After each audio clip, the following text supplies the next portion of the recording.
Ladies and gentlemen, from the Microsoft Theater here in downtown Los Angeles, brought to you by Shawn Porter Promotions. What's up, everybody? Welcome to the PorterWay Podcast. Just two amigos again today. Shaq and Kobe. Yeah, what's happening? I'm trying to figure out who I work with best, and whoever y'all don't see very often, that's the one that got booted. I didn't think that's how this was actually working. Hey, listen, some changes need to be made. Damn. Might be on the cutting block comment section. That's okay though. And is at church. If I'm lucky, I'll get out before dinner time. Yeah. I don't think black churches is like that no more. I don't know, but it was a thing. Like when you went to church at 10 o'clock, usually we didn't get out till almost 2, 3 o'clock. So, Ant, I'm glad you're going to see the Lord today. Hopefully, God do something for you, do something to you. Pray for us. And the family as well. Yeah, pray for us. Mm-hmm. Especially you, right? Yes. Yeah. That's why I said it. What's going on, Shawn? Nothing, man. I would be covering Raiders today. That's, I know you let the audience know that's why I was gone last week, but they're in Kansas City this weekend, having a really rough game. By the way, people looking at the Dolphin sweater, I just think they have really cool colors, and I've always thought they have a cool logo. People will be like, you cover the Raiders, you're a 49ers fan, what's the matter with you? It's a really cool logo. Yeah. That's all. Uh-oh, that's me. Oh, yeah. That's the da-na-na-na-na-na. You know what my wife once said? To forget your wife, forget your kids. Oh, wow. That's good stuff. Yeah. That's good stuff, Sammy. Yeah, let's get right to it. Not a lot to dig into when it comes to boxing. No, very slow at week. the moment. Yeah.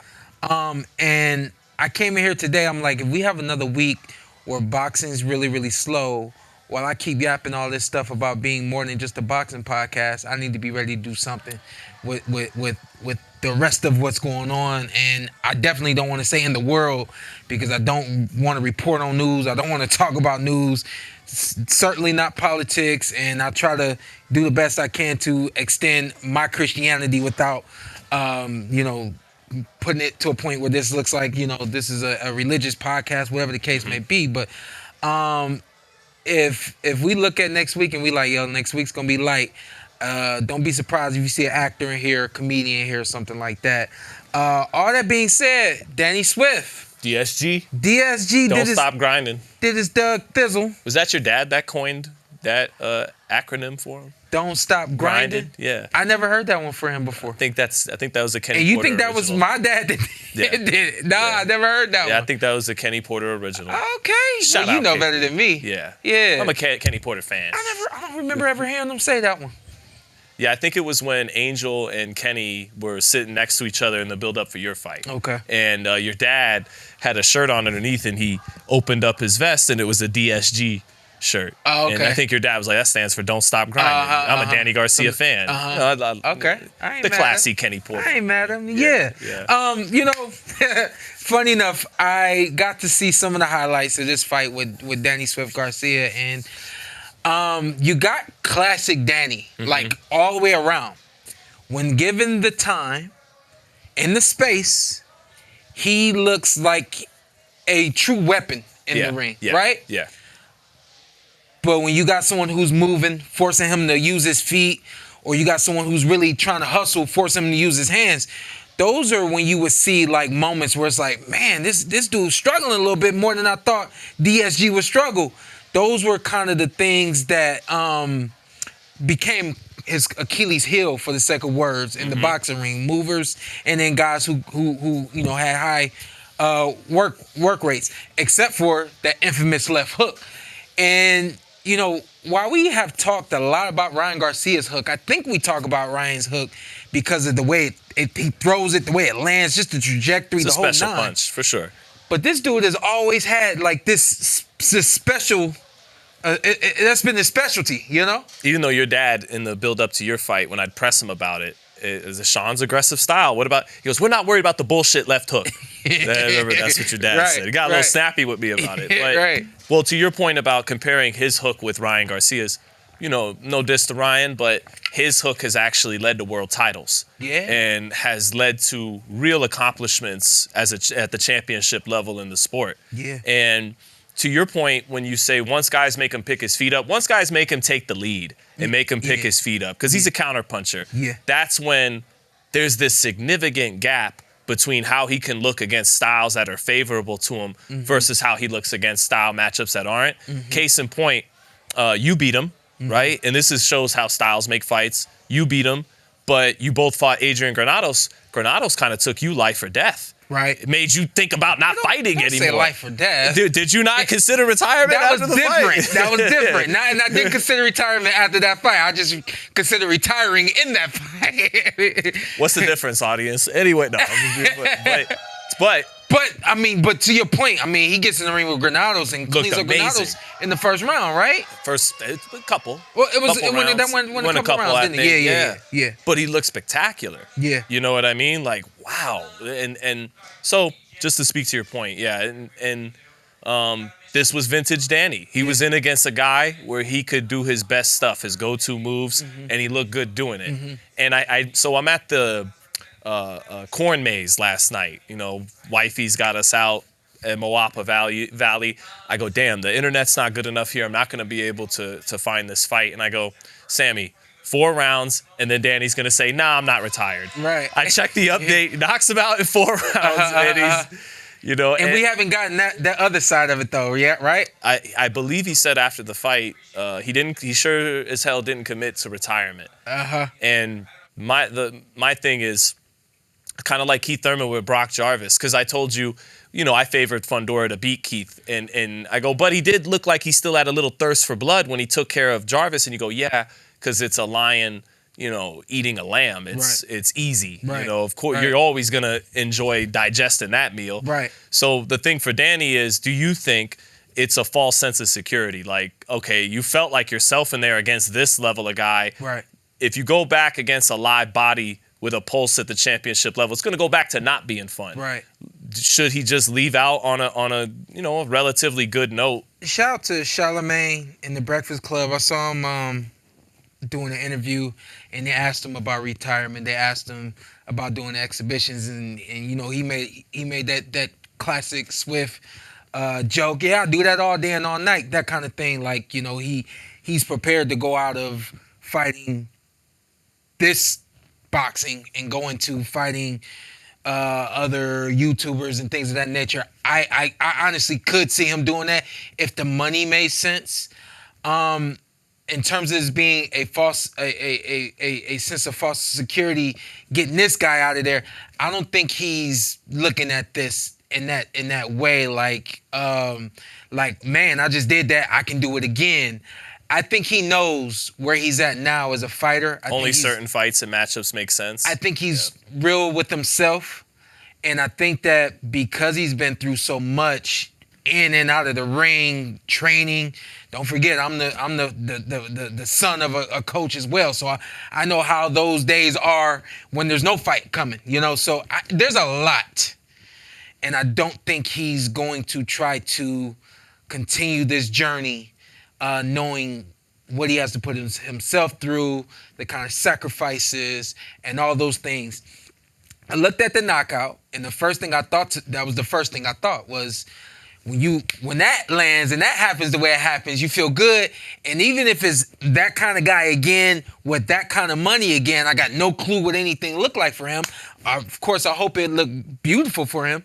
But is he going to want to keep doing that? And I'm not sure. I don't think Danny doesn't strike me as the kind of guy that just because I felt it and it went all the way through my body, I want to feel it again. I still think he's on the trail of retirement. Remember, I said I think he's going to do something at home and then he's going to call it a day. Yeah. I still think that might happen.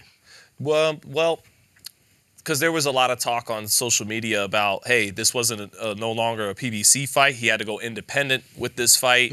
He wasn't able to draw the audiences he did at that Barclays Center, like when he was fighting you and other fighters.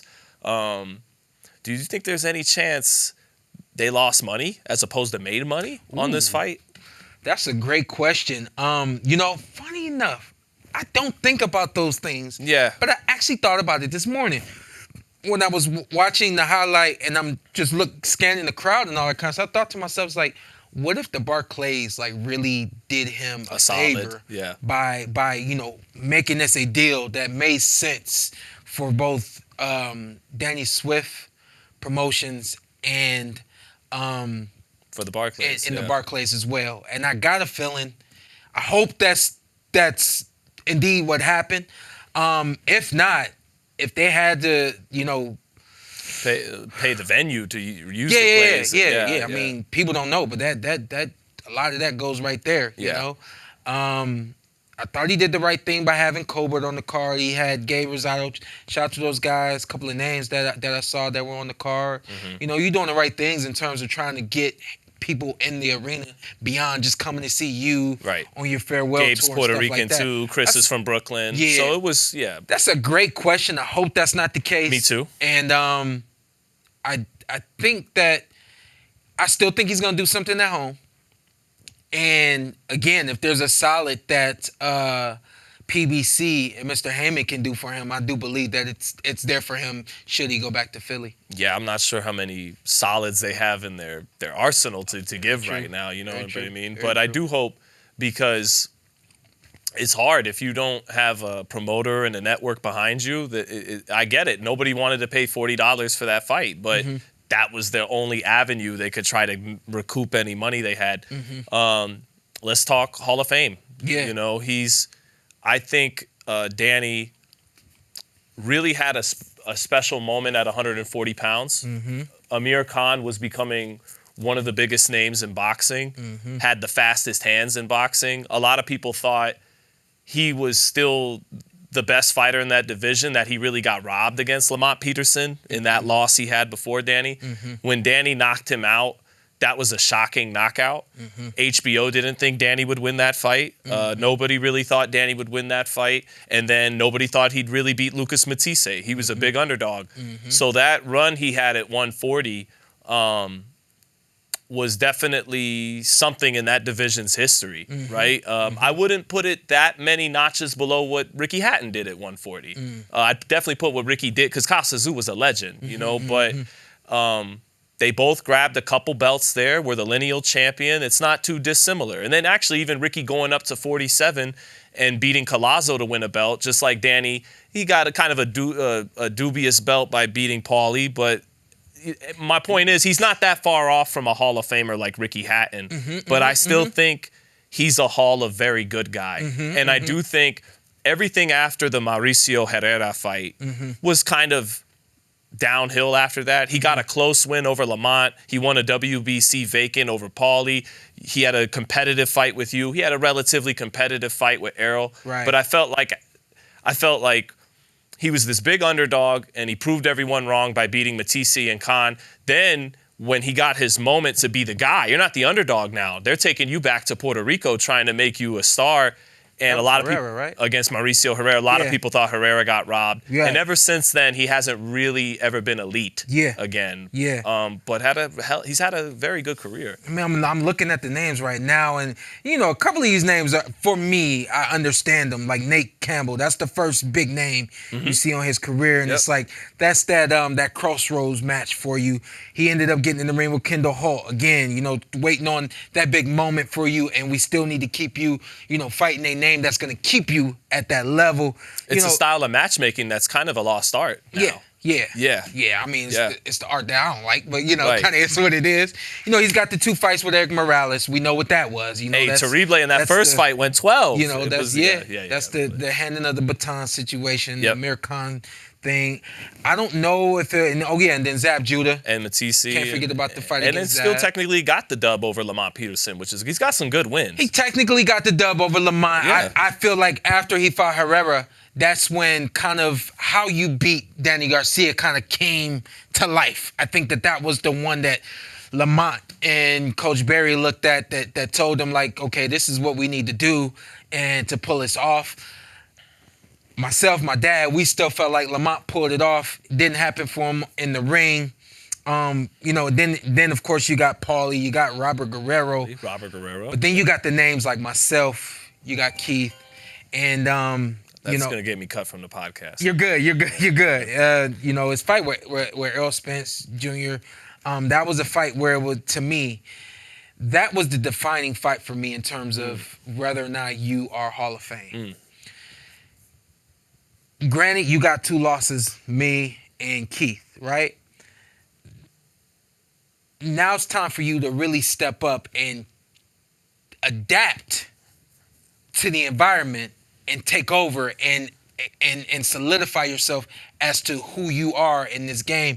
And I felt like that was the fight that should have done it, that could have done it. And to me, not winning the Errol Spence Jr. fight, that's one to me. And again, I'll raise my hand. I got 5 losses, something like that. I understand that not losing the fight or losing fights doesn't take you out of a Hall of Fame. But I think, again, how you lose fights. That fight where Errol was the one that I felt he should have stepped up, took charge, and did everything needed to win that fight. That was the one to me that if he should not get into the Hall of Fame, to me it's a loss against Errol Spence Jr. that takes him out of range of being in the Hall of Fame. It's interesting you say that. And in a minute, I do want us to get to comparing your bid for the Hall of Fame versus Danny's because it's very close. And you're on the ballot this year again. Congrats to you. Thank you. And but before we get to that discussion, it's interesting that you point out the Errol Spence fight as the defining fight because that was the fight I'll never forget. That was during COVID, and I covered that fight at Cowboy Stadium. And I'll never forget Angel Garcia finally let his son have it a little bit, you know. And Angel, he was in the post fight, and he goes, "I don't know what happened. We trained hard. Danny didn't let his hands go." And I remember Danny looking at Angel, kind of like not mad, you know. He knew his dad was telling the truth, but then kind of like, "Damn, Dad, like damn, Dad." Yeah. But I feel like that's the shit that you saying to them. Like, don't say that to them. Like, just tell me, you know. No, but Danny, your father said that because he really does believe in you. Yeah. Same reason your dad got frustrated after the Crawford fight. They truly believe. Yeah. My son can do this. I know what he's capable of. If no one else in the world thinks he can do it, even him, I think you can, right? And Angel, he said, "Oh, we got robbed against Thurman." No, they didn't. We got robbed against Porter. No, we didn't. But that was the night he finally said, "I'm not doing that. You didn't let your hands go." And I think it's just interesting you bring that up because Angel, like, on that particular fight, seemed to agree with you that they left food on the table because Errol Spence is not a mover, is not the twitchy athletic guy that you were, that Keith Thurman was. He's a Texas bulldozer. So you got your counterpunching opportunity. Now I understand Errol's longer than him and that complicated the range and all that, but maybe Angel was upset, and to your point, like, hey man, this is a style matchup where you can do your best stuff and you just didn't execute it against him. So yeah, I understand that. But and Errol Spence coming off a car accident too. Yeah. I mean, we knew everything that played its role into that fight happening and things of that nature. Did he get Ugas and then Danny, right? He got Danny and then Ugas. Oh, he got Danny, then he got Ugas. Yeah. So Danny was his first fight His first fight back. Yeah. So, you know, all that said, though, the kind of guy that when he was electric, he truly was electric. His knockout ratio doesn't tell the whole story of his power. Yeah. If you were there in front of him, he could crack. Yeah. You know? Yeah. And he was known as a cracker in the amateurs, too. Just, you know, not straight leaning guys and them not getting up, but he could hit even in the amateurs, so he took that into the pros. I want to see him one more. I got you know, I guess maybe I just want to be right, but you already are. You already did the homecoming fight. Yeah, maybe you're already right. Well, I mean, he did, but I'll be more right. Yeah, I think there could be one more in Philly. You know, a moment like this, and we were talking about sales, making money, losing money. A moment like this, I think he's guaranteed to make money going back to Philly, and again putting some more Philly guys on the card and stuff like that. What about him and Tim Zoo? Is that too much? I don't know. Tim wants to keep fighting, is coming back from a brutal loss. Yeah. It's a credible fight. Yeah. A loser goes home fight. Yeah. I don't know. Tim is training and somewhat living in America now. Tim Zoo? Yeah. As far as I know, he went and trained with Abel Sanchez. Okay. And he went down and he is now with Miguel Cotto's trainer in Florida. Pedro Diaz? Pedro Diaz. Good trainer. He's with Pedro at the moment, and apparently he really likes Pedro. So He's a good trainer. I don't know a lot about him. Obviously, I know that he trained Cotto. Some controversy with him coaching Aman Khalif, but that's another topic for another day. But Okay. he's a hell of a coach. Let's not touch it for now because No, I can't feed nothing to you. Don't worry. Yeah. All right, but, that being said, though, I think at this point, I'm not sure if Tim is looking to like rebuild or anything like that. Yeah. But even in a rebuild, you looking at Danny at 154 ain't a bad option for Tim. Yeah. You know, and I think that's a really good fight because if he operates the way he's supposed to, it's a good style matchup for Danny. For both guys. Yeah, for both guys. They got what they got what they're looking for. Yeah. We got Triple G is on the ballot this year as well, right? For the But Hall right of Fame? before we go to him, Okay. what do you think is Danny a Hall of Famer? And if he's not a Hall of Famer, are you a Hall of Famer? I feel like I'm a Hall of Famer. I feel like Why are you not in the Hall of Very Good?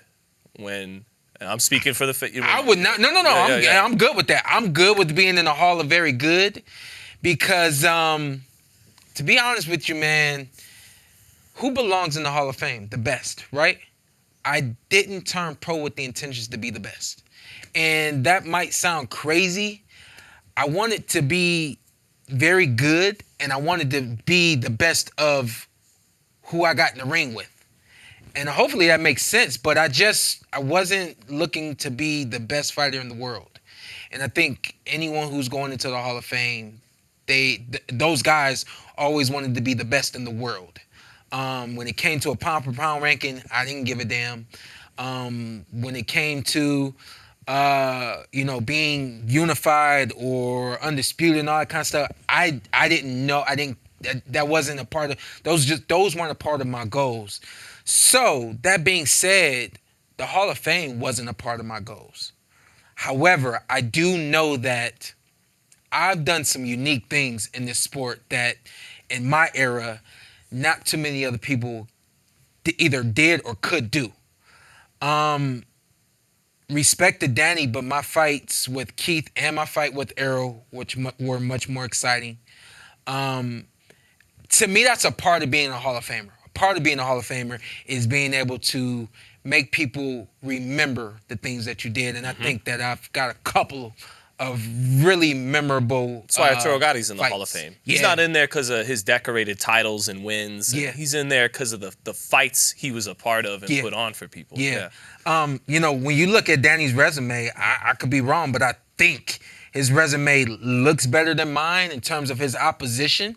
Quantity of names. The quantity of names, thank you. Yeah. The quality I think is certainly there. I fought Errol at his best. I fought Kell at his best. I fought Keith. I fought all those guys. Broner at his literally best. At their best. I might have got Broner on the back end of his good stuff. Yeah. But you got him with only one loss. I still think that the fight that I had with Broner, if he hadn't fought Maidana, the fight anyway. Still would have looked the same, So we both have everything is pretty close, I just think that if you're looking at this Hall of Fame ballot and you're saying I can't put Danny in, I got a feeling you're looking at that fight with Errol and you're feeling like he didn't step up to the plate and put on a Hall of Fame performance. Well, what he does have over you, he did unify, and he was the lineal ring champ. He was the man. He was the man at 140, and won fights as an underdog. So it's an interesting discussion. My argument for you, and I'll talk about Hall of Fame standards in a second, just in general when it comes to our sport versus others. But my argument for you is always, look, in an era where you seldom saw the best fight the best, and it was one of the most political eras in boxing for a million reasons, always being told to the audience why this can't happen, as opposed to Shawn Porter got in the ring and made it happen. I don't think off top anybody else at welterweight fought every other guy at welterweight. There's a missing name somewhere even for Bud. And I get it because PBC didn't want to do business with him when he's a top rank, but. You're the only guy who fought them all, and you fought them all at their best. Yeah. And gave them all hell. Yeah. And won a couple titles yourself, beat some really good fighters yourself. Right. I think what should get you the benefit of the doubt is you also are contributing to the sport now as a media guy. Mm-hmm. You help a lot of young fighters prepare. Mm-hmm. You are a decorated amateur. So, I mean, and I'm biased at the end of the day. Mm-hmm. I got on my high horse a little bit about Hall of Fame standards, and so I voted for you last year. I did not vote for you this year because I said, all right, if I'm gonna be on my high horse, can you tell people who you voted for? Yeah. Okay, you can. You said I voted for you last year, but you didn't get it this year. I got you. I think he was just excited to see me on, y'all. He was like, oh, yeah. That was just love. That was just, hey, hey, call me biased. I'll take that one. Yeah. That's my guy, and he's done a lot for me. I'm gonna feel like an asshole if I don't give him back, So. Yeah. But about Hall of Fame standards in general, and we're going to talk about Golovkin, who is going to get in as a first ballot, by the way, regardless of where this discussion goes. But our standard is lower than other sports. In the NFL, which might be the toughest standard of all of them, and baseball too, I was looking at the top. There's only been about 30 running backs that have ever ran for 10,000 yards in their career. Oh, wow. And there's guys in the top 20. Fred Taylor is in the top 20. He's not in the Hall of Fame. Torrey Holt has more receiving yards in his first 7 years than any other receiver ever at the time he retired. More than Jerry, more than Randy, more than T.O. And he won a Super Bowl with the greatest show on turf. Right. He's not in the Hall of Fame. He's been waiting years to get in the Hall of Fame. Yeah. Ricky Runnin' Waters had 7,000-yard seasons, won a Super Bowl, still holds the NFL record for most rushing touchdowns in a game to this day. Did not know that about Not Mr. in the Hall of Fame. Ricky Waters. Not in the Hall of Fame. Whereas in boxing, our standards have kind of gotten to a point where if you won some titles and you were really good, you're getting in. And especially now that it's mandatory that 3 fighters get in every year. Whereas baseball, I believe, they have years where if nobody made the cut, nobody made the cut. So that, I don't know. What do you think of that? No, I hear everything you're saying, and man, I really hate like those conversations, those greatest of all time conversations, and those, who deserve to go in now, who deserve to go in later kind of conversations. I don't know. The first thing that came to my mind when you talk about Torrey Holt is I'm like, we got to consider who's throwing the ball at him opposed to who was throwing the ball to the other guys. Is, team sport, and blah, Isaac blah, blah, Bruce blah, is on the blah. other side, who's a Hall of Famer. Marshall Faulk's in the backfield. Right, Orlando Pace is blocking for you. He's a Hall of Famer. I get it. It's a lot that goes into a Hall of Fame conversation. But when it becomes a Triple G, I just think that, Triple G was kind of a transcending kind of fighter, and I think that's what gets you into the Hall of Fame sometimes. Sometimes it's not necessarily the resume only, it's not only how you handled those guys, but and I think even for myself as well, my style is kind of imprinted in people's minds when they talk about me, and that style, I think, really in some ways defines boxing. Going after it, going for the kill, being defensively aware and all those other sorts of things.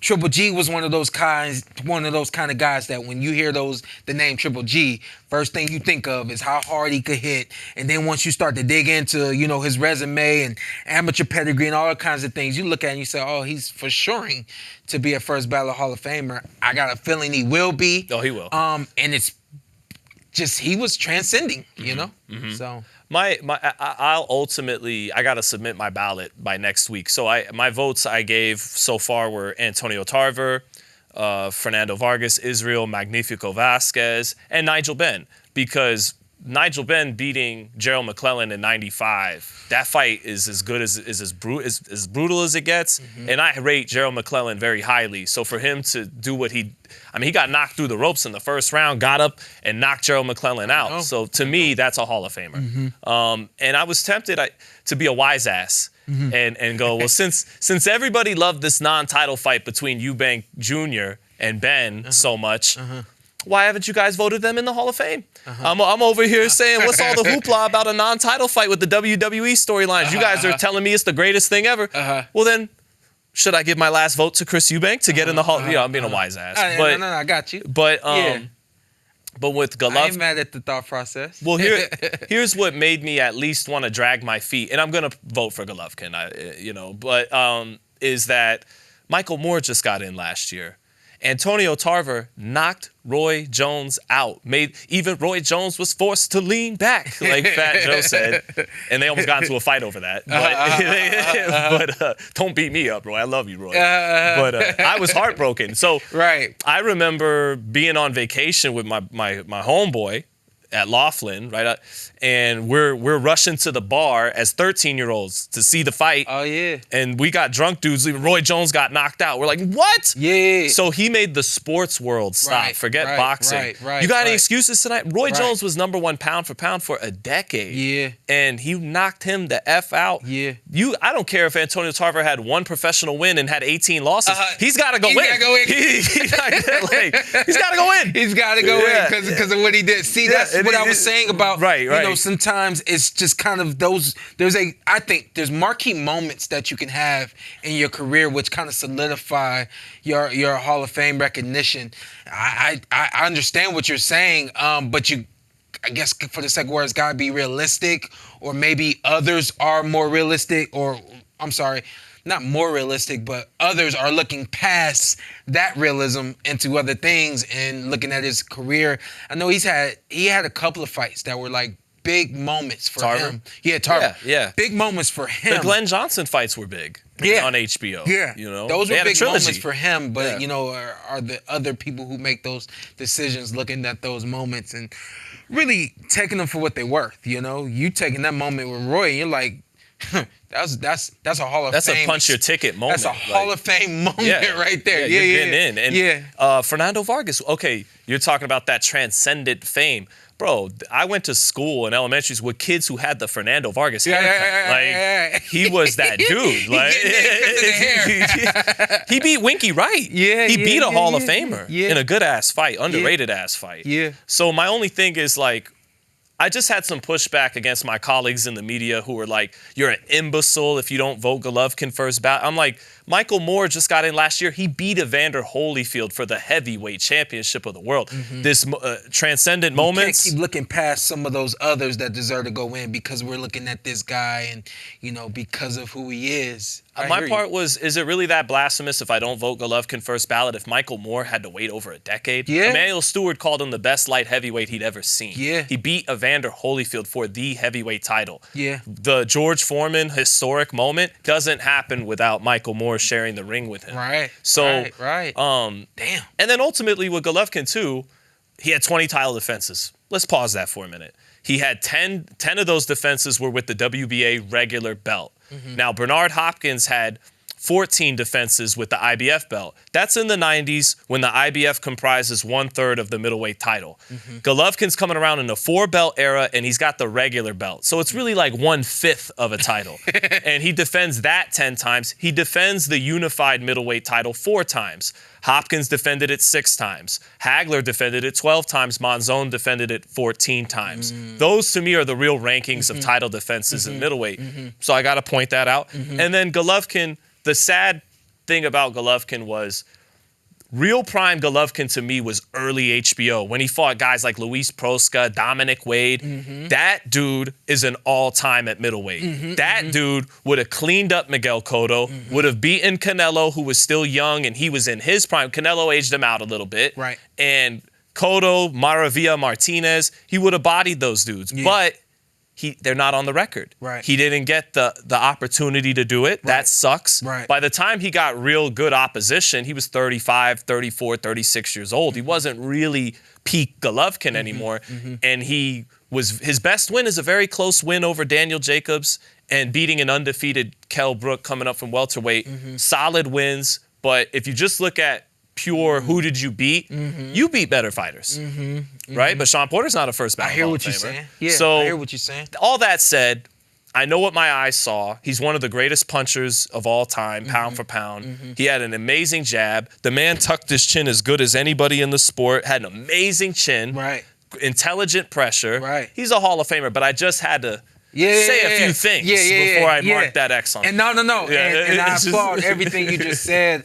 Hopefully you guys didn't miss it, man. That was just prime education on what it means to be a Hall of Famer, to go beyond the ring, to go into the numbers, not only go into the numbers, but go into the numbers of past greats, you know. I was just having this conversation with somebody, and then we'll move on, but there's a lot of young guys nowadays, not a lot of young fellas out there that want to speed past everything that some of us have done to, for the sake of wars, pave the way for them to do the things that they're doing in the ring today. And people like yourself, myself, we know all of the greats that came before us, and we are going to salute each and every one of them as we pass by them. And we're not going to pretend like they're not there. We're not going to pretend like, well, this is a new era. You didn't have this, you didn't have that, and, you know, Fox this and CBS that. You know, some of those things that some of the greats before me didn't get, I understand all of it. You know what I mean? So thank you for really articulating that. My only issue with I don't want the history of the sport to the fans to just become Joe Louis, Sugar Ray Robinson, Muhammad Ali, Sugar Ray Leonard, Floyd Mayweather, Terrence Crawford, Canelo. There's so many great fighters. And in other sports, like football and basketball, they go, man, Steven Jackson on the Rams, you know, Ricky Williams on the Dolphins. These guys that don't even make the Hall of Fame, but they were bad. And same thing in basketball. They're, you know, like a young Steve Francis. And it goes on and on and on. So don't forget your Terry Norrises. Don't forget your Gerald McClellans. You know. Y'all must have forgot. Yeah. Y'all forgot who was sitting next to him. B-side. Talk to him. Talk to him. Hey, yo, so listen, we are trying to keep my job, apparently. We are on our live right now for the membership. If you're not a member, that means you're not watching this live right now. You don't get an opportunity to be someone like Matt Bergeson. Shout out to Matt Bergeson. He had a question for us. I know you missed it. I did not. There was a one-round boxing match that everybody's coining. This could be the best round of boxing this year. The prospects on the Jake Paul card. Yeah. Sebastian Juarez in the ring with Demarcus, Layton. Did you happen to see that at all? I saw it on Twitter. Yeah, that thing was kind of crazy. It was a shootout for a round. It was a little sloppy. You know, not just just back and forth. You know, but I don't know the ref that was in there. That's what I was trying to find. I was trying to find the ref's name in this match because I was watching the round and I'm thinking to myself, I know this ref. I just can't think of his name. What are you doing? Like, this guy is going down. He's grabbed the other guy. You could tell he's out of it. And he's pulling this guy down. You took points. He pulled him down again. And instead of, like, waving it off, which I thought he was going to do, he actually ended up taking points again. This dude gets up and out of nowhere catches the Demarcus with a left hook and knocked Demarcus on the ground. I'm like, dang. So they went back and forth. I thought that was a really good round for boxing, but kind of one of those things when there's two names you don't know. You know, if you're like me, you're going to watch it and then you're going to dig into, well, these guys weren't this, these guys weren't that. Not the biggest names, not names at all. No, but two legit prospects, you could tell. But two guys, when they're on the same level, I've been saying this for a minute. Showbox. Yeah, we got a fight next week. We got two fights next week. We got Josh JJ Pagan. JJ Pagan getting in the ring with Maliek Montgomery. Two guys on the same level. You may not know either name. On the Zone on Thursday night. Make sure y'all tune into that one. This is gonna be a badass boxing match. I'm telling y'all. I gotta favor Maliek because we know him and he's doing the Bernard Hopkins Executioner X. So I think he wins. I'm not mad at you, but Pagan can box. I know he's a good boxer. I actually got in the ring with the kid a couple of months ago when I went out to Flint, Michigan a couple months ago. Good boxer. This is going to be a good fight, man. This is 50-50. And two guys that aren't in their prime, but are like me and Keith, for where they are at this point in their careers. This is a really good boxing match. Yeah, Maliek's a Georgia Bulldog. He's a pit bull. And they kind of fill each other's gaps. Yeah. JJ Pagan doesn't really punch hard. And Maliek gets hit a lot and it isn't always the best boxing, so it's a good style matchup. The other guy's strengths play into the other guy's weaknesses a little bit. We'll see who comes out on top. A really good style matchup. I got to do this. I know you weren't here last week.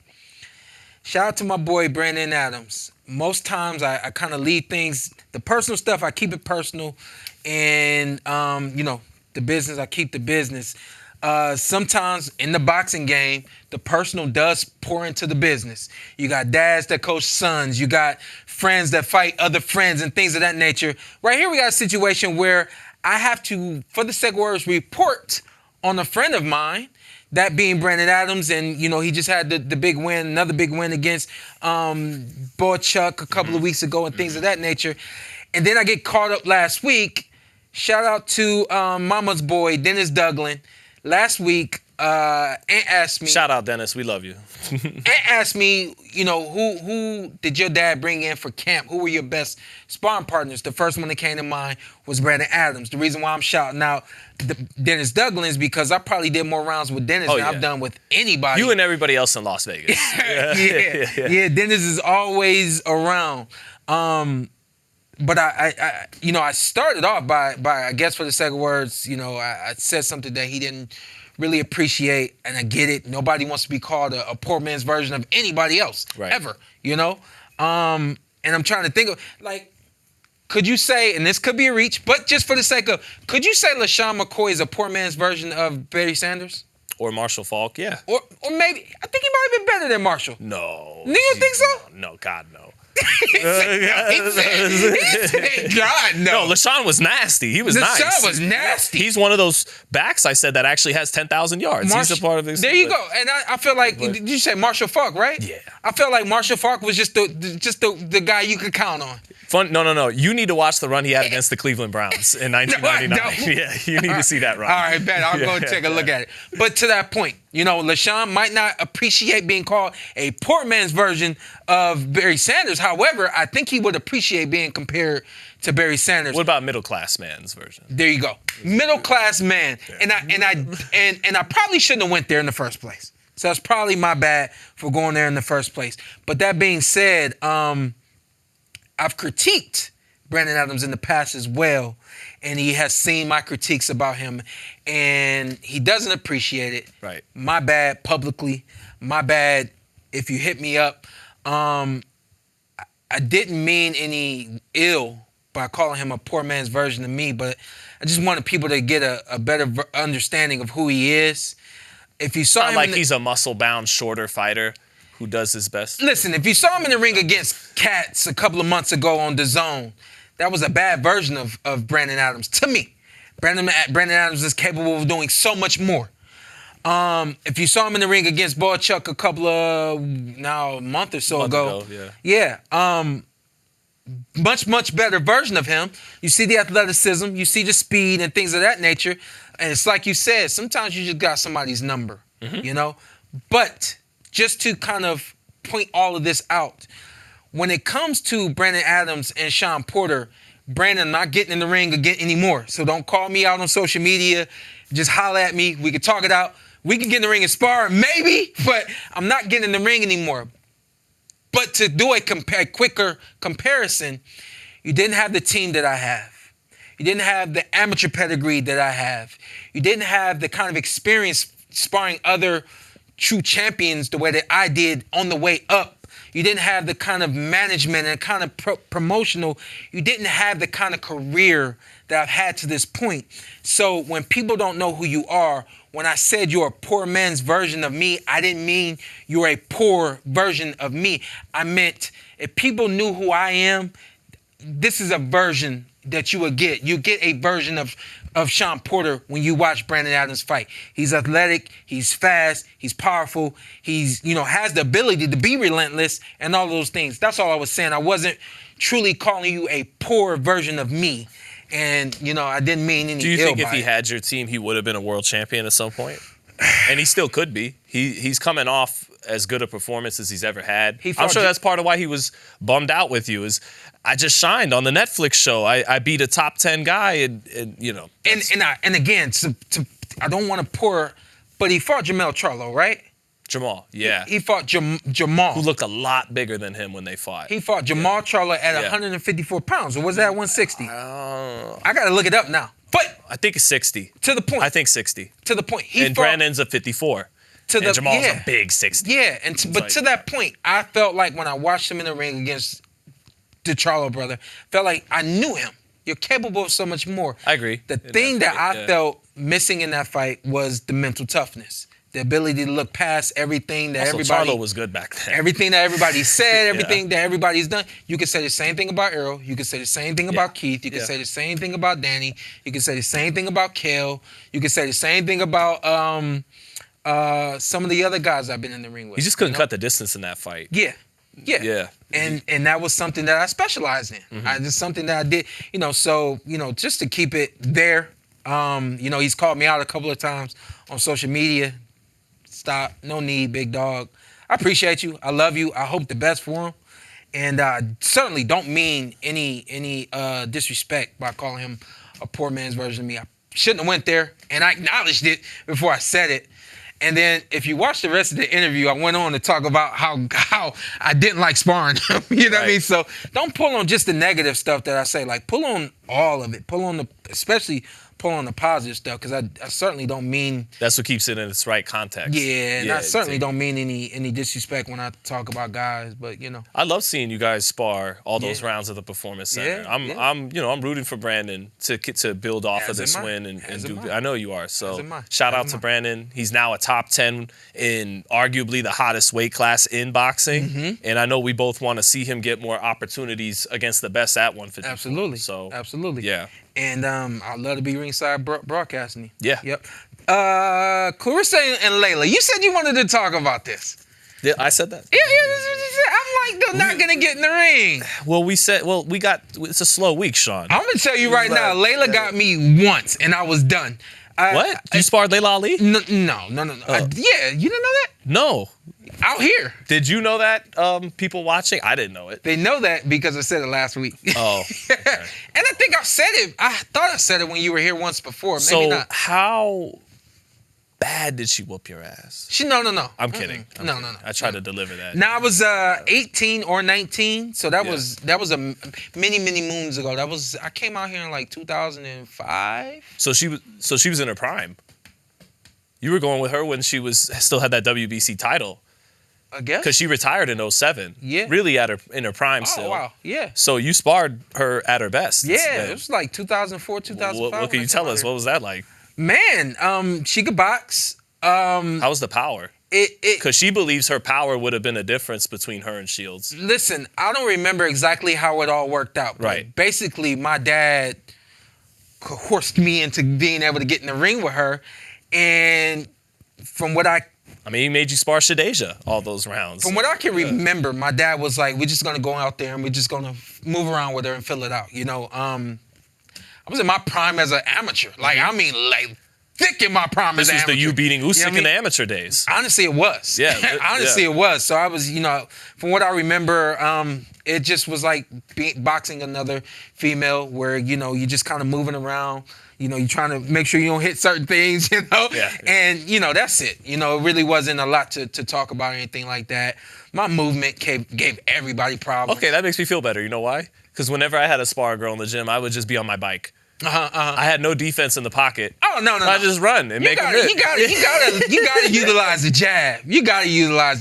I was on my bike. Go ahead. Yeah. No, you gotta utilize the jab. But all that being said, I watched her put something out on social media. This was easily a month or two ago. And I watched the whole thing, and I'm like, what's she talking about? And as I'm realizing what she's talking about, and then she gets to the end and basically cuts the video. I was like, okay, that's the last time you get me with that. The fight ain't gonna happen, so you ain't gonna get me no more. But I've realized, she has continued to keep going with these videos and stuff like that. You're talking about Laila. Yeah, Laila, yeah. Yeah, well, her side is I'm responding to what I'm hearing from Claressa. Claressa's side is I'm responding to the disrespect I took. Look, you got two alpha females, two lionesses. Yeah. Is that the right way? I believe so. Yeah, let's go for it. Yeah. Okay, so I'm bummed out that Laila Ali isn't 30 years old. I want to see this fight. Yeah, you do, huh? I'm almost like, let's give Laila a pass and understand she can't realistically win this fight. Let's let them both fight for a bunch of money and have this great build-up. And let's see if Laila can convince us that she would have beaten her in her prime based on the performance that's on them. I'm just having fun with it.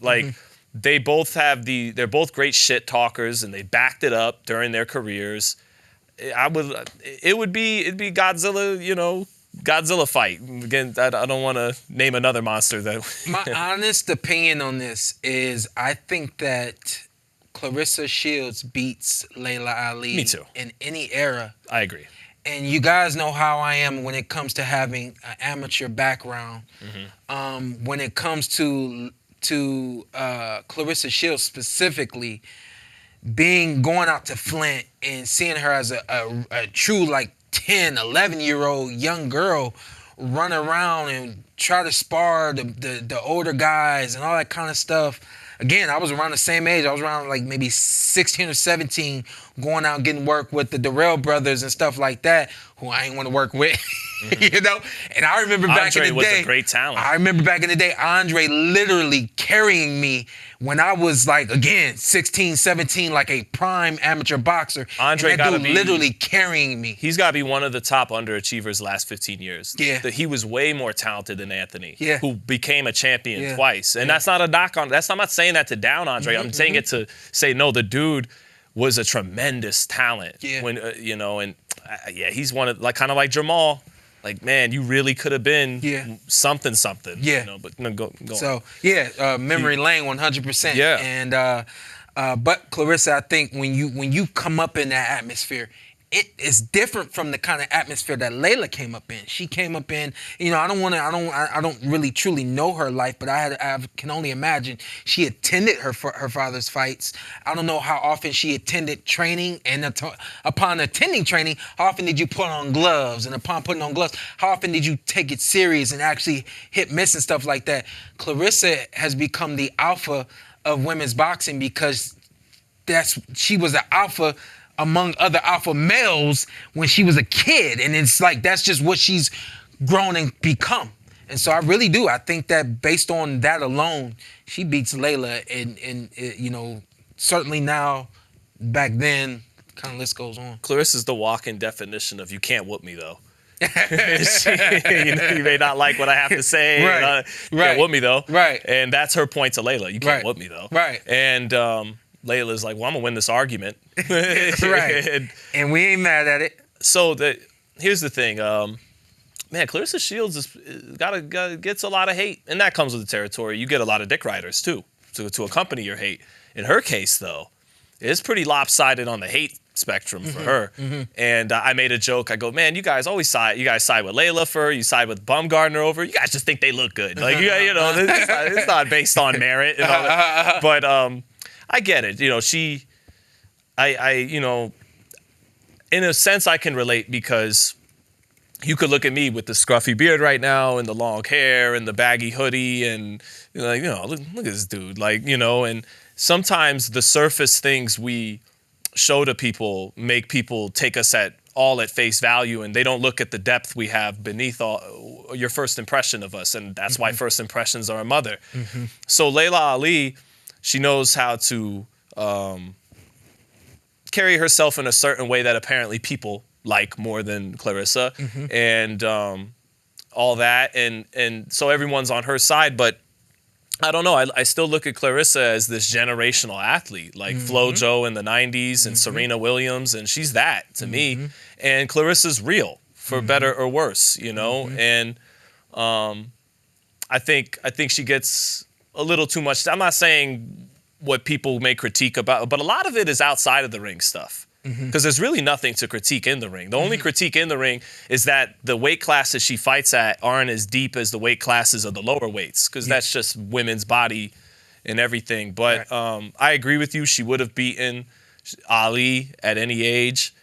And I think she gets flack for expressing a lot of the things that other people's favorite fighters feel the same as her. It's just she doesn't do the coach speak. Like a lot of the fighters, they've adopted what I see in the NFL and NBA, coach speak. Cliches, not really saying a lot, kind of shitball in the media, not giving them nothing to run with. Yeah. And her, all that pettiness people criticize and the narcissism and the taking slights where she could find him anywhere, that's Terrence Crawford. That's Floyd Mayweather. That's Tom Brady, Michael. They all do that. The difference is she's really expressive and real about it. She lets you know every ounce of pettiness in her, and I actually enjoy that, especially as a media guy. I'm like, yes, keep going. Tell me more about how these girls can't mess with you, and how this girl, so that. And it's funny. People go, there you go, simping for Claressa. And I'm like, well, you guys are simping for Laila Ali and Baumgartner. I'm not simping. I'm giving the GWOAT her just due. She's the best, whether you like it or not. And I guess that's that for me. There it is, man. A little bit of that rose that grew from the concrete thing, like Pac. Yeah. Where you could look at Tupac spitting at people in the Red Wings jersey, or you could say, hey, this person came from some shit and really made something of themselves and is special in their own regard. I think, when it comes to Claressa, you got to get past the expectation. The expectation because she's a woman, the expectation, because, the other female boxers are a certain way, and she doesn't. She certainly is in a class of her own. A lot like some of the men that box, But I think that she's defended her titles abroad. She's been number one pound for pound, and she said, I'll be the B-side in a sense to Savannah Marshall to get that smoke. She sold out arenas in her hometown without Aram, without Heyman, without Turkey, without she's gotten it from the mud. I remember being on a bus going to Canelo Smith and some very big boxing writers that I respect laughing. She'll never make $1 million in women's boxing. Oh yeah. And I remember being like, yes, she will. Yeah. Yes, and she has. So, and what you said, when people are more used, they like the way Katie Taylor or Amanda Serrano or the way they carry themselves. I understand that. I have a slightly different take. I appreciate honesty, realness, and being expressive over vanilla. Anybody could be vanilla. Anybody could say, like, it's going to be a good fight, play the respectful role. And by the way, I think that's mainly how Katie and Amanda are. I don't think that's a shtick. I'm not saying that. But I have a slightly different take. Like, give me an honest, expressive human being who has some good, got some bad, some ugly, some pretty, over just vanilla. Over just playing it safe, saying the cliches. And that's just me. Yeah. No, I got you. Hey, yo, real quick before we get out of here, we got Wardley getting in the ring next week. Fabio Wardley getting in the ring with Joseph Parker. Tell me what you think about that. Shout out to Matt Bergerson for sending in the super chat. Real quick, he said he's got Wardley knocking out Parker. And he thinks that Parker's susceptible to the right hand. And sign up for our membership, and I will be reading your question next week. What you think? What do you think of the comparisons with Wardley and Wilder? I didn't realize there were comparisons between Wardley and Wilder. Well, he even played into him. Yeah. He's been like, I'm like Deontay. I only gotta be good for 1 second. Oh yeah, you were mentioning Raheem. Shout out Raheem. He kind of, Is he not a better boxer though? I think he's lighter on his feet. He's more coordinated as a boxer, I believe, than Deontay Wilder was. Not quite as big and not quite as dangerous. Just not as big and not as dangerous. It takes a little bit more for Wardley to get it done. But I didn't realize there was a comparison there. Yeah. I do. Yeah. Well, big right hand. Yeah. Guy kind of falling in love with it. Yeah. And but I'm not crazy about the comparison. So, radio. But Fabio co-signed it. You got to put on Fabio now. Fabio, let that go. Hey, Fabio. I might have to go with Fabio. No, forget it. No, but he actually interesting. He has some pull counter game. Fabio Wardley. He's got some pull counter game. Yeah. Shout out to D, but Deontay can't do that. No, he can't. But Deontay could cover a mile in the ring with one explosive step. Yeah. So used to do that. Used to. Yeah, used to. No, I said he used to do that. Yeah, Deontay, that's what I'm saying. Not anymore, but once upon a time. Man, yeah. Yeah, his athleticism was a little underrated. Everyone looked at the power and didn't realize at 6'7", the dude has good speed. Yeah. That's why it lands. Yeah, but, yeah. And I got Parker. I mean, he's on a roll. You got Parker winning this fight. Yeah, I think you got to favor him. I'm not mad at you. Not mad at you. He's playing like he's being such a good man. Yeah. In such a not good sport. He's doing so many honorable things. That in a not very honorable professional game, he's like, I'll fight Moses Saitama. I wonder if his manager is like, bro, can we just sit on the title shot until we get it? You're fighting all these dangerous fights. We're not going to get the title shot. One of these guys is going to beat you. You keep fighting the top 10. One of them guys are going to get you in the heavyweight division. I hear you. So Wardley might get him. But Parker's boxing really well. He's boxing like he's the second best heavyweight in the world right now, behind the champion. I love him. I can't disagree with that. I believe that wholeheartedly. Yeah. I would love to see him fight Itama, because I think Itama Usyk really is the fight. But Itama has to have his Austin Trout Canelo. He has to prove it. He has to beat a real guy to fight the champion. You can't just get there off the Mickey Mouse WBO #1 ranking. So. Yeah, man. Shout out to Parker. He could lose. He keeps gambling, playing with fire. Yeah. But I think we got to salute him for that. Yeah. And, and staying busy. Yeah. Staying busy while other guys are, whether it's waiting on the bag or waiting on that perfect fight, waiting on that TV day, I don't know. But I wish boxers would stay as busy as Joseph Parker stays. I think that, his rate of getting in the ring has been very good. And the guys he's getting in against. And the guys he's getting in the ring against on top of that, Other boxers like, how about I don't fight as often and not as against as good a competition? I'll say this. I'm rooting for Joseph Parker. I would like to see Joseph Parker win this fight.